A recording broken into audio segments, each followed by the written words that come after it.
Are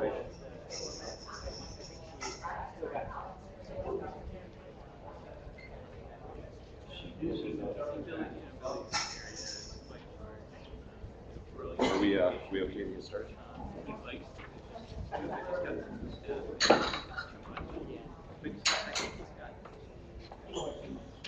Good morning, everybody.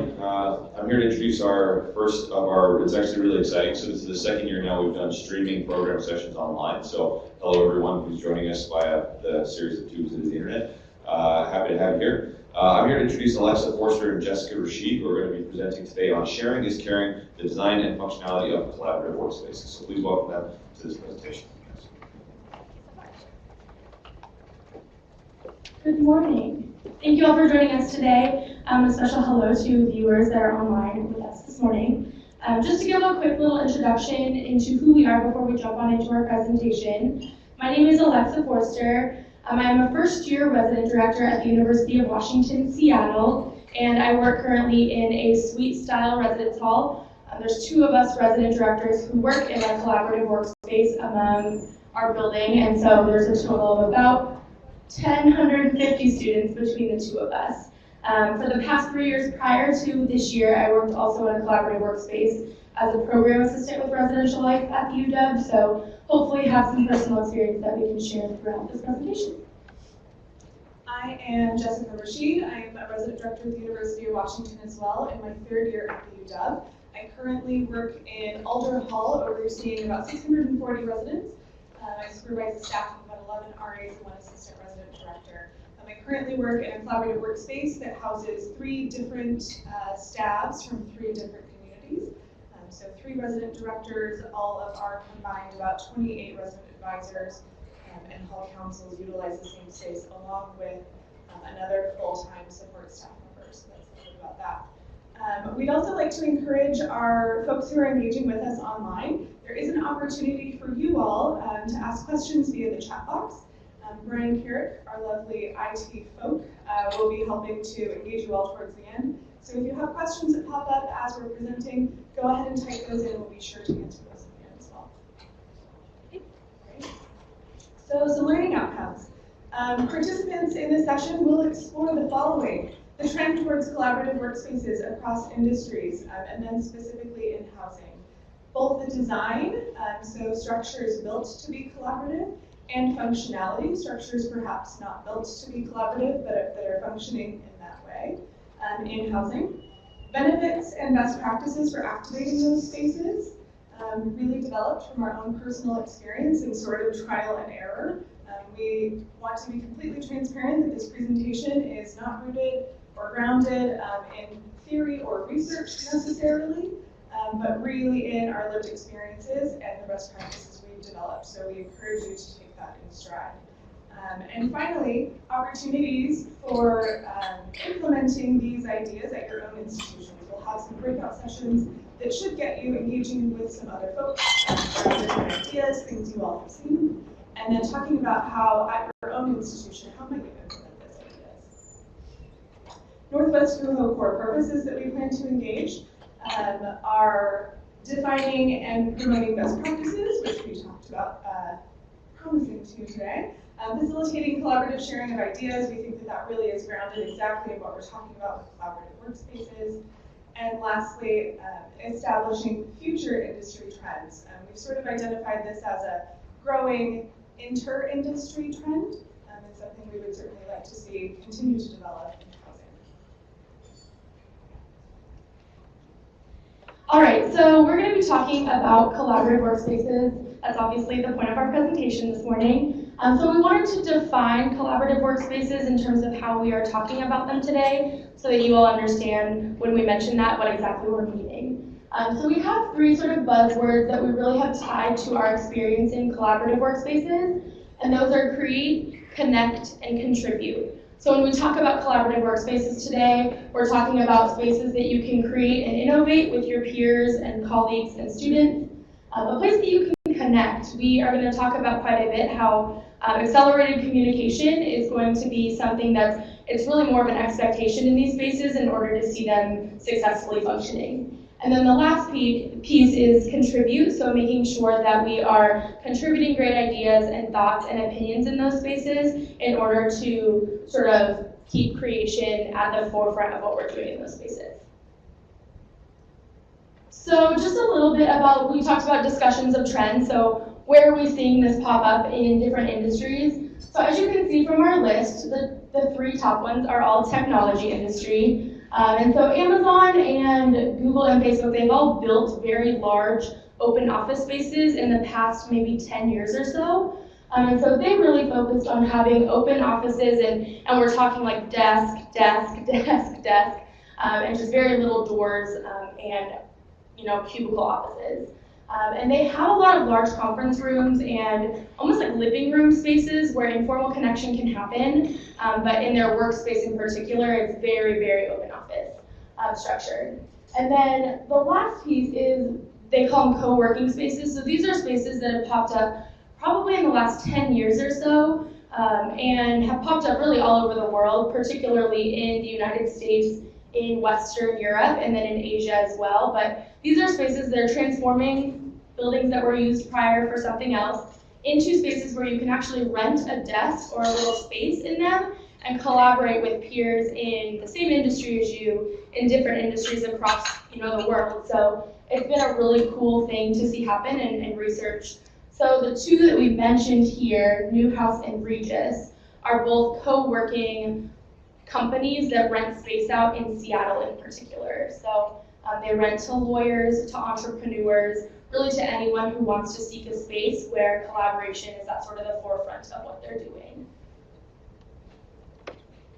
Oh, it's still me. So just talking about how we have sort of seen this happen at the University of Washington. So we met with our Associate Director for Facilities and Capital Planning in prep for our conversation today. And sort of the first bullet point is exactly what he articulated to us as being the goal of the spaces that we're developing, in particular building at the University of Washington. So that goal is to create spaces that foster happenstance, conversation, and innovation, but also have the element of privacy that sometimes is necessary in the work that we do. So being able to close a door of a conference room or an office if we're talking to a student of concern or talking to someone about FERPA or something that requires some just more closed space in our daily work. And then we actually have, so collaborative workspaces have been really at the forefront of our new buildings, and so that's student collaborative workspaces, that is professional staff workspaces, but we also see that it happens in our legacy buildings on our campus quite a bit. So we have a lot of spaces by function that have been created to really foster the creation and innovation on our campus, and it didn't necessarily have to be part of our master plan to make that happen. So we had classrooms that were not utilized by a lot of students, and so we were able to turn those into collaborative spaces for our student staff to use and to innovate together. So, all right, so we've been talking, 5 minutes and 52 seconds so far. So we wanted to show you some pictures to articulate sort of what we're talking about in terms of our spaces that we see on our campus, so you can get a sense of where we're kind of going. So the first is the POPLAR Hall Residential Life Office. It's a little hard to see because it's kind of light gray, but that'll be okay. So what you're looking at is a residential life office space, and on the far right and sort of bottom are 3 resident director offices rather.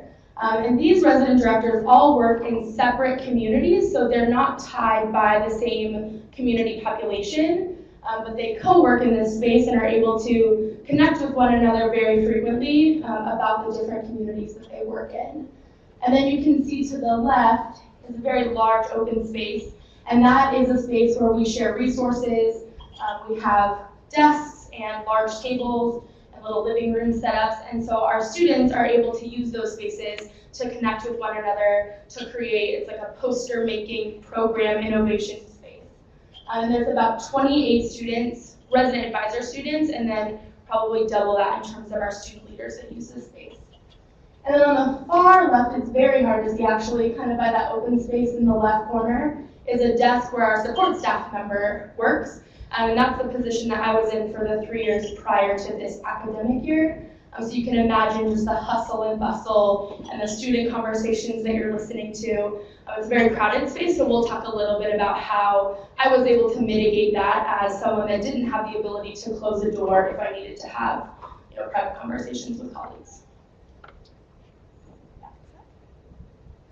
So I am one of the 3 resident directors who currently works in this space now. My office is on your top right. I think that one of the things I've really seen happen in this space is with 3 different resident directors, 3 different student staff, and at the University of Washington, our RDs have quite a bit of autonomy in terms of how we choose to run the Res Life program in our communities. So I think it's been really, really critical to watch our student staff engage with one another through that central space, to see them participate in idea sharing. I think it really sort of gives them the desire to level up with their peers when they see some really creative and innovative things happening in the space that they may not have encountered otherwise if they weren't in a shared space interacting with one another. I think we also see this play out with our student leaders, our hall council members, and hall council executive boards. They also utilize the space, and I think they see a lot of really good role modeling happening in the space by interacting with both resident advisors, other professional staff, and resident directors. I think that's something unique it has to offer. The Mercer Residential Life Office, Mercer Court was a community that I worked in previously for the last 2 years. This is a little different from the POPLAR Residential Life Office only because Mercer Court is one apartment community with several buildings, but there are 2 resident directors who oversee and sort of split up those buildings. So I think in this space we see a lot more continuity between job responsibilities and a lot more similarity. I also think that that poses some real challenges for the staff who work in that space when their staff members recognize that we work in the same community with the same name. So should expectations be exactly the same? What does autonomy mean or look like for a student staff member engaging in a space like that? And we'll address some of those things when we get into our pros and cons and best practices very soon.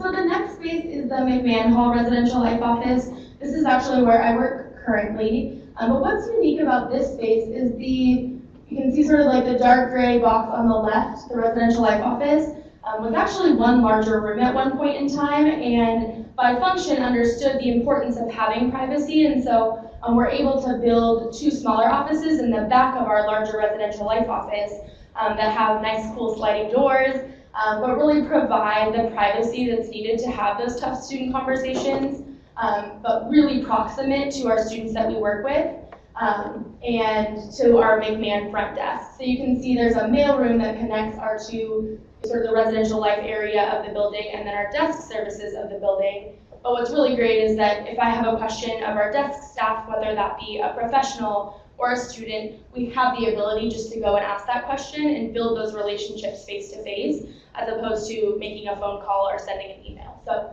this is a great space. The left little area, the Residential Life Office, serves about 21 student staff that we have, and then 2 resident directors, and probably doubling that again with hall council members and student leaders that like to access the space. So it's really about shared resources again, the proximate nature of our work and being able to collaborate. And again, like Jessica said, the sort of leveling up, we have 2 different staffs that work out of there in the same building, but in separate towers. And it very much is not necessarily a competition, but it really builds sort of those skills of wanting to really put forth great community development because of the work that they're seeing happening in the other tower that they work with. All right, and so our last space that we wanted to show you is the HFS Central Office. This is a 2-floor office. This is just the top floor. And we kind of call it like the dream child or the mother of all collaborative spaces. But this was opened very recently and has sort of a couple of different cool things happening. So as you can see, there are very different spaces that are defined kind of by half walls and around corners that you can turn. So it really defines space for our different units within our department, but it allows for the collaboration to happen across units that doesn't necessarily happen if you're not in a proximate or proximity to one another. So you can see there are different suites that are sort of built in here, the executive director, the facilities office. And then what's really great is that in the middle of the floor, there are centralized resources that all units can access. And this is really a point of happenstance conversation, just by way of grabbing a coffee or grabbing something off the printer. That's where I think you see all of those really informal conversations happen that frankly just wouldn't happen via email or by phone. So it's a really cool space, I think. Just the nature of the space has been highly collaborative in nature. And you can see that there are some office walls that have been built, but then also open spaces that you can have 3 or 4 staff members working in at a time. Something else that I'd like to point out, it's kind of tough to see, but there are a lot of meeting and conference spaces in this office to allow for those private conversations if you're a member that sits in a cubicle or sits in an open office space, to have that space to have meetings and to do the business that we need to do behind the door when it comes up. So the picture is worth 1,000 words. How many words is a video worth? We have 2 clips that we're going to show you. We did some time-lapse video filming on some GoPros in our office spaces so that you can see more than just a floor plan. Our hope is that as you're watching these videos, you're looking for 2 things. The first is look at actual design of space. You'll notice a lot of open space. You'll notice, like Alexa began to mention, a lot of half walls. You'll notice a lot of glass, and all of that really allows for clear line of sight to people in the spaces. The other thing we'd like you to watch is sort of just the interaction throughout the space. You'll see people moving through very quickly, and our goal is to be able to show you a little bit of the pattern of usage. We'll also give the disclaimer that this happened on a Friday, which is generally a little bit slower of a day in our office spaces, and during the week that was RA interviews. So that certainly shaped perhaps the interactions you'll see. This was not a busy hall council day. This was a really typical slow-moving kind of a day. So knowing that, let's go to the first clip. For folks who are viewing online, you'll want to open up that first link that was posted for you. So this is the POPLAR Residential Life Office. Directly to the back of the space, if you look through, you'll see lights on and glass. You just saw a door closed too. That's where our 3 resident director offices are. Behind where our video is filming from is where our full-time professional staff, support staff member sits, at a low desk that's open and similar to a reception area in field. The tall tables are where our student staff come in and out of, and student leaders utilize for working on programming, bulletin boards. Oftentimes they come sit in there and do their homework. They like to interact with peers from other staffs. They like to share ideas. We have an office assistant who has a desk up against the glass windows to your right, and she often chooses not to use it because she prefers to sit at the shared space tables and interact with student staff and leaders as they come in and out. We have a lot of shared resources in the space, and we'll talk about that as certainly a best practice for collaborative workspaces. Sort of the idea, if you build it, they will come. So we have our die cut tools. We have a pretty robust printing area. We have refrigeration space for perishable program supplies. We all know that students love food. And then along the whole banquette side, along the glass, is really just resource on resource.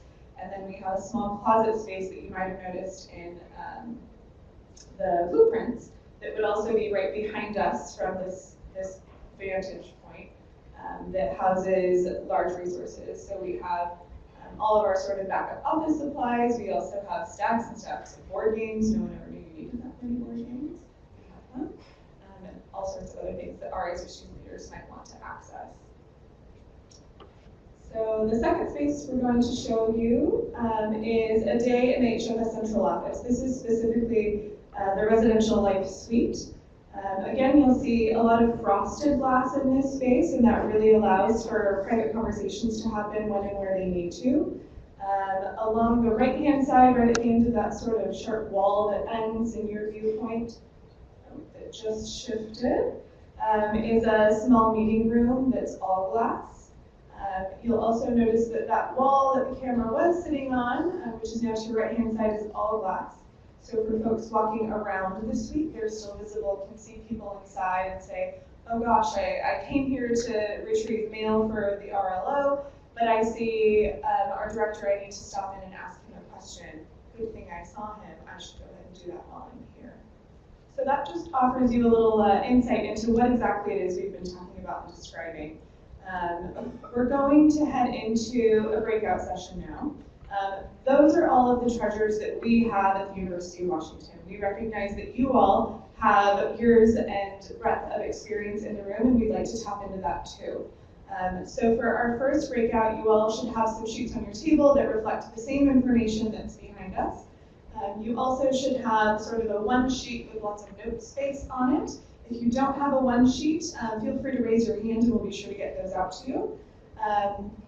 So we would like for you, if possible, if you're sitting with colleagues from your same institution, try to grab someone from a different institution. If you have a good mix of folks at your table now, that's just perfect.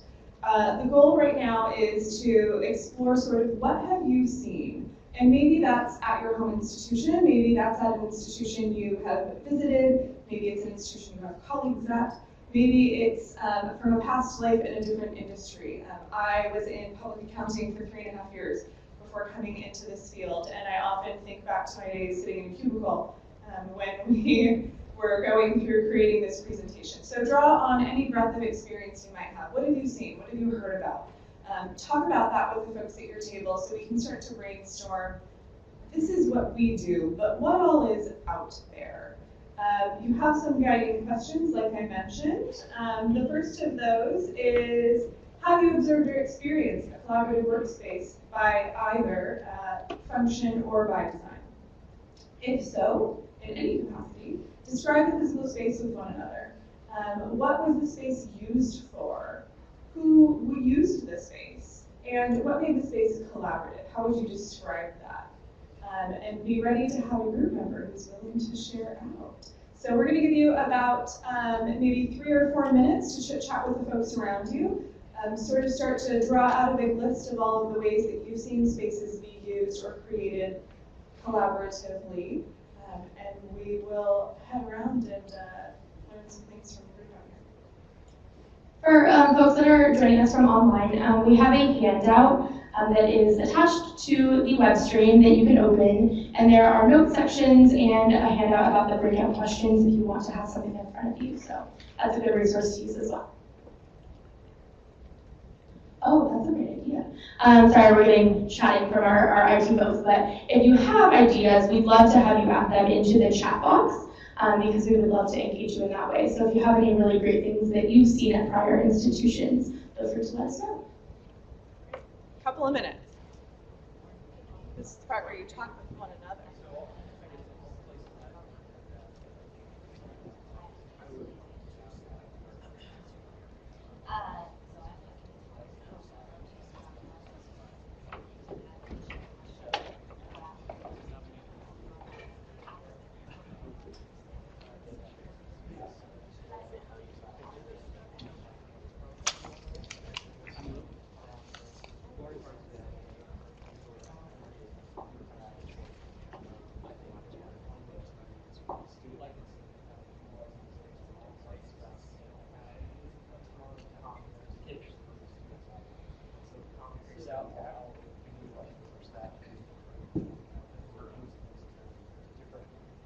Very beneficial programs. All right, let's do what's your experience been? Yeah, so this is our recently we have a social farm where we try to share my space. Previously, we a number of things. Okay. One, we're being complex that our students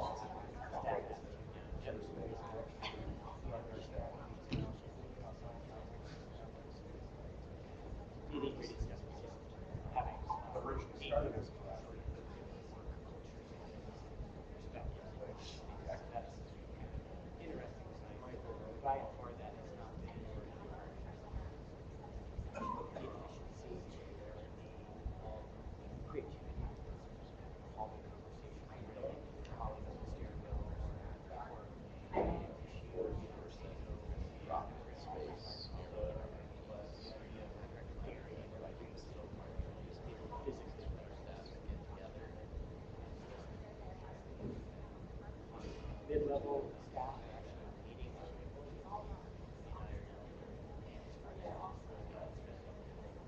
Really fantastic.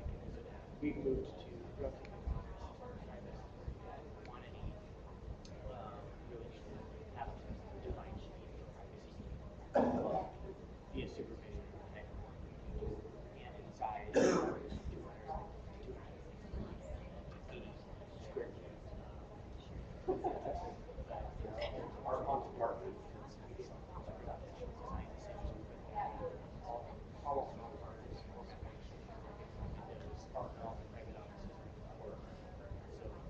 you're not walking to the light of your office, you're also It works for us, you know, and that's great. We have a big common area. we also put a lot to each unit leader where we can kind of back to spaces that suite how easy and then most of them have your IS folks and all that. Some part of them are IS. They all know about Yeah, absolutely. And then their assistant director's office is right across the hall. And it's funny, you know things are going on. it's interesting. You don't know in trouble when there's just open conversation happening loud enough that it's going across the floor, people, space, in his office. And then Amy's office, I think, like she was saying, proximity is huge.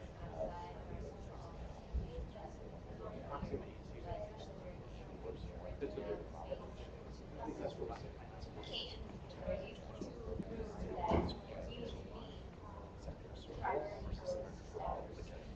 that it was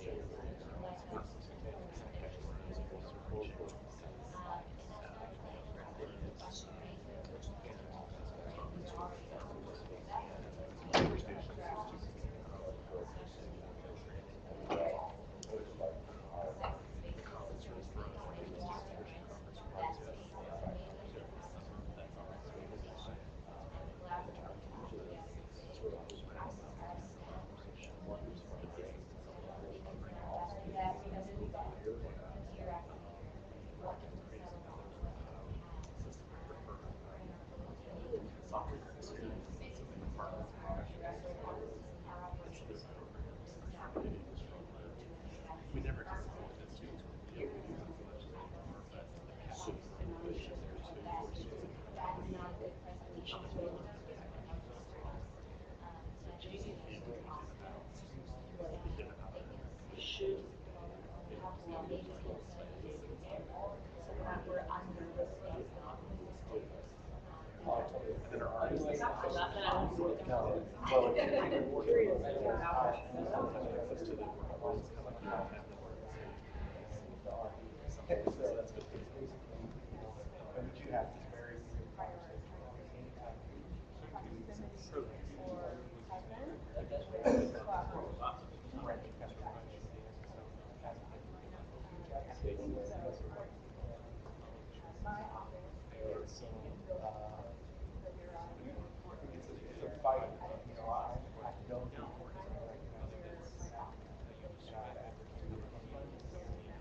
We tried to land, originally we tried to land here, not that,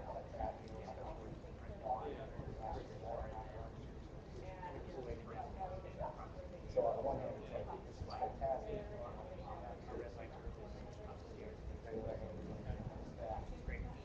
They've got supplies, closets, my office is kind of like,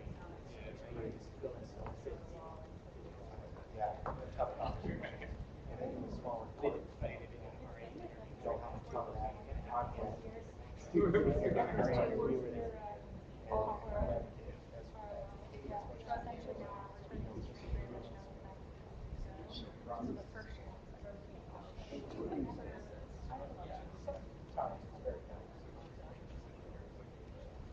Cases like this,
viewers, Alexa and I are still in the room. This is Jessica coming at you.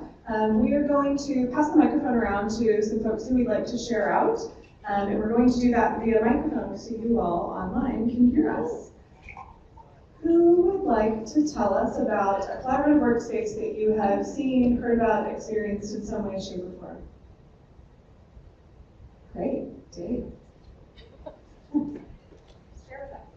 Sure. At OSU, we have a space in our central office. It's got 4 workstations in it. It's adjacent to our resident director hall mailbox area. And that's a space where often you'll find our resident directors kind of in between meetings doing some work, and they end up doing it together and collaborating in a way that's really, really powerful. I would say probably on average our RDs end up spending 4 or 5 hours a week in our central office in between meetings, just because of the way the meetings are stacked and their schedules fall. Thank you for sharing with us. Any other tables have something you'd like to share? Something you talked about? Would you please share something that you wanted to talk about? Great, thank you.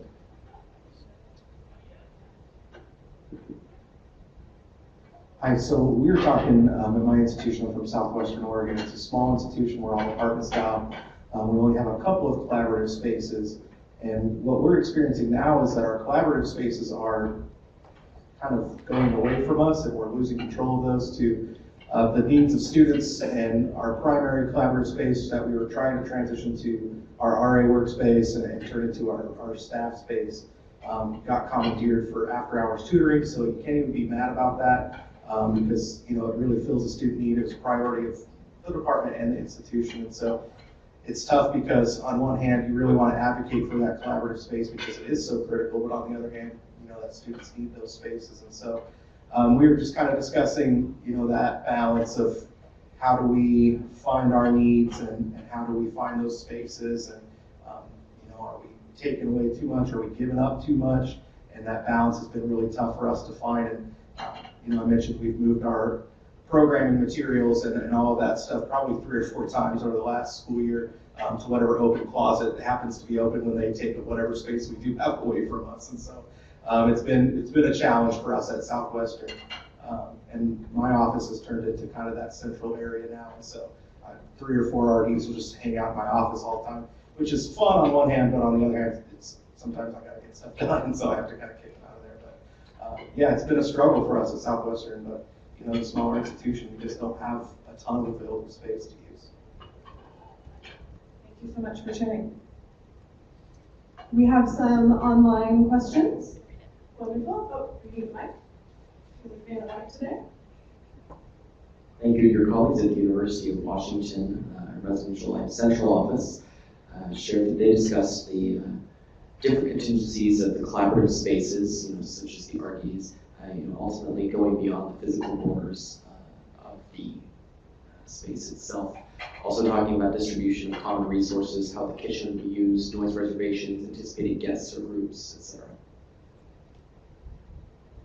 Thank you all for participating online and sharing with us. All right. So we've talked a little bit about what you all have seen. We've showed you what we've seen. So let's get into some of the so now what. Some of the pros I think we've already defined in the room, and I think we've started to talk about in our groups, and I think Alexa and I have alluded to as well. But what we've really seen are sort of those happenstance conversations when I was talking about the glass and the low walls and having a line of sight to people. I think that really engages folks in a way that might not happen otherwise. I wouldn't walk across the street and down 2 blocks to the Terry Central office to have a quick chit chat in between 2 30-minute meetings. I just wouldn't have time to do that.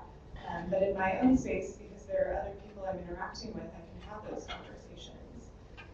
Idea sharing we see a lot, and I think we've talked about with our student staff in particular. And I think that happens at the professional staff level as well, when you hear a colleague saying, this is what we're implementing in our home council. Oh wow, gosh, that's a great idea. Maybe that's something that I can implement as well. I mean, I think it really does offer that sort of leveling up or that urge to, I think competition can be a healthy word when used appropriately, and I think that's exactly how we experience it. You see increased face time, which equals increased communication, which can equal increased productivity. When I can pop my head out ask Katie 2 doors down a quick question, get an answer because she's physically in the space, and get back to doing my job, that makes me more efficient at doing my work. Quicker responses, you also have a variety of people to ask. If Katie's not there, is Miriam in the middle office, or is Cambria out at the front desk? Or can I call Clive, who's right upstairs above me if I need to? But if I need that quick interaction, I have a variety of people I can ask right in the space. And then really built-in sounding boards, which is all a good part of that. Some of the drawbacks, and I think a couple of our folks down in this table, we talked last night about privacy issues and compliance. So when you are chatting with a student or parent or any other individual about sensitive topics, maybe that's a student of concern, or you are adjudicating a conduct case, or you're dealing with FERPA-sensitive information, how do you do that? And I think in spaces like the technology industry has created, we see a real drawback there, that if you have no wall or door to close, that really can't be accomplished. And we're not going to skirt around that or try to say that there's some merry way to do it, but we do have some ideas for how to mitigate those problems. I don't know that problem will be solved. And then old dogs and new tricks and the art of adjustment. So we built the HFS central offices, and it's a large space with a lot of folks moved into the space. And I think it would be unreasonable to expect that everyone would move into a collaborative workspace and just love it from day one.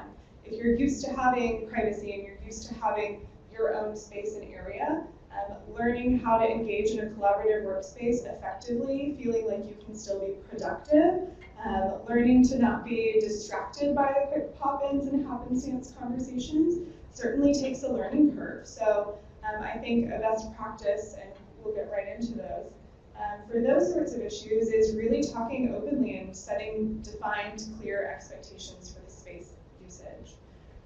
I think that that's the way you begin to mitigate spaces or issues in spaces where maybe you don't have a door to close. Well, maybe the solution to that is really talking with the users of the space about what are the expectations here.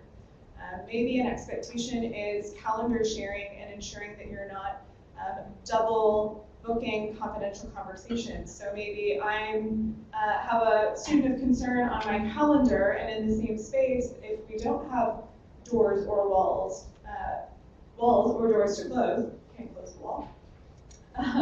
Maybe Alexa needs to be sensitive. Maybe one of our working expectations together is that Alexa's consulting my calendar, and any items in yellow, she shouldn't double book over if possible. Or she should be choosing to schedule meetings that are perhaps less sensitive, and she could go to the coffee shop to have that conversation, or go to a dining hall, or go for a walk with that student or staff member, or meet someone at their office if necessary. We found that really defining those expectations and laying them out very clearly from day one has been really effective, particularly in my office space. And we'll give Alexa some credit for really authoring that in her years in the space, and we've continued that on. Our program assistant, who's the professional staff member out in the open space, who has no door or wall, is the person who we've defined is our person who runs the space. They are the boss in the space, and they get to define what those expectations look like for usage in the common areas. And they outline those, and during our first week of RA training, we invite all of our student staff in, and they present what those expectations look like for using the space appropriately. Like we mentioned, identifying a manager of the space, doing that meet and greet during training time so people can put faces with names and faces with expectations. Regular check-ins in the POPLAR Residential Life Office. The 3 RDs meet for an hour every Wednesday morning. And we talk through what issues have we seen. Maybe I interacted with a student staff member from a different group, from a different staff, and have information to pass along to their supervisor. Centralized resources we touched on, that sort of that if you build it, they will come. Creating a space that's attractive for folks to collaborate in. So we have the big, tall, wide tables. That could be accomplished with folding tables if you needed to, but just having space for folks to engage and collaborate in or on. And then really asking people to activate the space. So saying to your users of the space, this is what it's here for, this is how it can function. And these are sort of our expectations around you activating that. So we have another breakout for you all. If you are able to get into groups, if you have more than one person from your same institution, sit with them. If you are sitting with folks from very, very different kinds of institutions, it may behoove you to choose to move to a table with folks from a more similar style institution. But if you're happy where you are, that's fine too. Before you start discussion, on your one sheet, there's some space for you to do a little jot down brainstorm. Before you jump into talking and engaging with other humans face to face, we would like you to jot down sort of the what ideas do I have right now? You've heard us talk to you, we've shown you some things, you've talked to your colleagues from other institutions about ideas and ways that they implement collaborative workspaces. From all of the things that we've been sharing with one another, what ideas do you have right now? What questions do you have that you would want to take back to your institution to say, how could we implement in some way, shape, or form? What questions do you have maybe for us that we might be able to answer for you as well? So take a quick second and jot those down. For folks at home, you have a handout that you can print. It's the same thing we're using here. And you're welcome to write and jot notes down on that as well.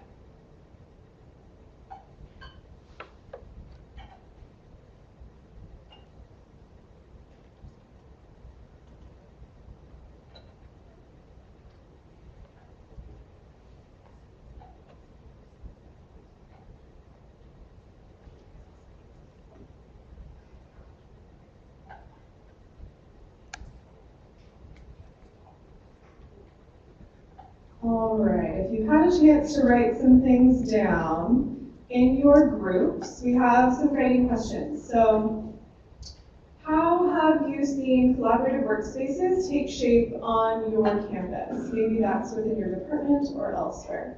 Maybe that's a different part of the university altogether. Maybe that's in the academic side of the house, if I can still use that language. What opportunities have you identified for your institution that you could create, convert, or maximize a collaborative workspace? Maybe you have one and it's not being well utilized. How do you maximize that? Maybe you are in a building master plan like we are, and you're thinking about, oh gosh, maybe these are some things that we should be talking with our architects about, or our facilities folks. Maybe you are recognizing that you don't have any collaborative workspace. So how might you implement collaboration in the spaces that you do have? Is there a small room that you could pull from your inventory somehow, some way, and allow it to be a collaborative space? In Alexa's residential life office for McMahon, the workspace that they have is about 300 square feet, and 21 resident advisors use that space. So we're suggesting that perhaps you don't need a huge room to do this in. Maybe you just need to find a corner that's dedicated that you can set up to be collaborative. So talk through that at your groups. When you're thinking about what opportunities you have, think both short term. What would be some instant gratification? What would be, you go home from Alaska if you're here with us tomorrow. Maybe you're staying a little longer, I don't know, good vacation, and then you return home. But what do you want to see happen in the next month? What would be something you could do and feel that instant gratification? And then on the other hand, looking at strategic planning, what would be your 3, 5, 7-year goal? What's realistic for you and your university? What would it take to implement those things? Whether it's your instant gratification goal or your long-term strategic plan, what would it take? Think about resources, think about that in terms of people and money, which are all real factors. And then we'd like for you, again, select a group member who would be willing to share out with us some of the things that you all are milling over, because we think that if we create a good collaborative environment here, we might really level up and maximize our time. So we're going to give you about 2 or 3 minutes. We'll share out. We'll wrap up with some considerations and a final note for you. So 2 minutes.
All right. There's some good conversations happening in the room here. And I hate to cut them short, but I would love for maybe a couple of folks, one or two, to share out about some ideas that you have that you might take back to your institution, whether those are the short-term or longer-term ideas. Anyone have something they'd love to share? Yeah, great. We were talking a little bit about how we have a 4-building operation that's really close together. And myself and my colleague work really codependently, so it's important for us to be together in a space a lot of the time. However, our offices are in our own buildings. So I was thinking of taking kind of the challenge to work in a centralized location between the two of us, which would be different. But we're not a big campus. We don't have to cross a street or anything to get to that other building. So I think we have an opportunity there to have more collaboration and communication between the two of us. Wonderful. Thank you for sharing. Anyone else in the room have something they'd like to share that they're particularly excited about? All right. For the sake of time, I'm going to mosey right back on up. We'll move into some considerations. We clearly have identified a lot of really great things about collaborative workspaces, but we also want to acknowledge it's not all roses. There's certainly a balance between service and collaboration, and sometimes those cases are mutually exclusive. So considerations, proximity of resources. You and I engaged in a really great conversation about our students that live in my building have to cross a city street to get to where my office is. So what does that look like as a barrier for proximity? And for accessing resources that are in the office. Convenience, if you are downstairs in the same building, perhaps that offers a greater level of convenience to your students in the community. And there's certainly a shift in community presence. We're identifying creative ways to maintain presence in the community when your office space is not located in your community, particularly at the RD level. Some of the benefits or gains, though, that we've identified really are that create, connect, collaborate, which really leads to innovation, stronger relationships, and enhanced teamwork. So certainly some trade-offs and things for you to consider what's best at your institution. Other considerations that aren't listed on this slide, but that we've heard some conversation around in the room is, what if you have some folks in collaborative workspaces and others who are a little more isolated? What does equity look like, or what's inclusion look like? I think a good example of this is my office space again. We have a colleague who's yet one more block down in Cedar Apartments, and their residential life office is singular and isolated. So we've invited them to use our greater space. Their hall council members come into our space and use it as well. It's sort of the more the merrier approach to really engage those folks and give them the opportunity to collaborate with other student staff and other student leaders. So that's certainly something to consider as well. There we go. All right, so we just have no time, but we want to make sure that we kind of leave you with this final key point. So Gensler is a company that does a workplace study, and they really focus on workplace environment. So this quote came from their study analysis, and we just really appreciated it, so we wanted to share. It says, the big takeaway, workplace design that supports the ability to focus and the ability to collaborate is an essential framework on which employee engagement and business success can be built. So this workplace study really focuses on the fact that having individualized workspace and collaborating doesn't necessarily have to inherently conflict with one another, but they can be complements of one another when you're able to really balance the privacy aspect with the aspect of collaboration in order to better business and productivity. So we wanted to leave you with that.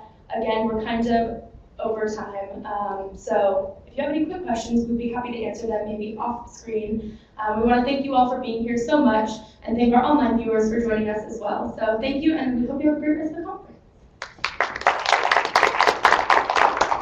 Any burning questions? All right, our contact information is also on your one sheet that you're holding.